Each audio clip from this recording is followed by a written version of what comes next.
ଆଜିକାଲି ଯେଉଁ modern lifestyle ହେଲାଣି, ଲୋକମାନେ ଡେରିରେ ଶୋଉଛନ୍ତି, ଡେରିରେ ଉଠୁଛନ୍ତି।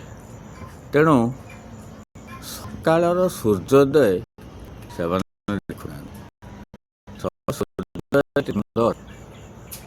ସେ ମୁଁ ଆଜି ଦେଖିବାକୁ ଚାହୁଁଛି ମୋ ଗାଁରେ, ମୋ ଘରୁ ଆଉ ମୋ ଫାର୍ମରୁ ଇଏ ହେଉଛି ସକାଳର ସୂର୍ଯ୍ୟୋଦୟ।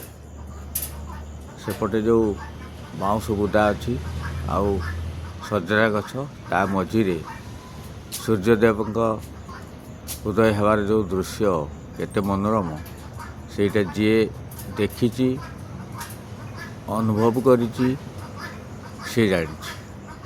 ସକାଳ ସୂର୍ଯ୍ୟ ଉଦୟ ଦେଖିବା ଠାରୁ ଯଦି ସକାଳ ସୂର୍ଯ୍ୟ ଉଦୟ ସମୟରେ ଜଣେ ବାହାରେ ରହେ, ତାହେଲେ ତା ଦେହରେ ସୂର୍ଯ୍ୟକିରଣ ବା ରଶ୍ମି ପଡ଼ିଲେ ଭିଟାମିନ୍ ଡି ତାଙ୍କ ଦେହରେ ଶରୀରରେ ପଡ଼େ, ଯାହାଫଳରେ ତାକୁ ବିଭିନ୍ନ ପ୍ରକାର ରୋଗ ହେବାରୁ ପ୍ରତିରୋଧ ଶକ୍ତି ଆସେ ଏବଂ ସେ ସୁସ୍ଥ ରହିପାରେ।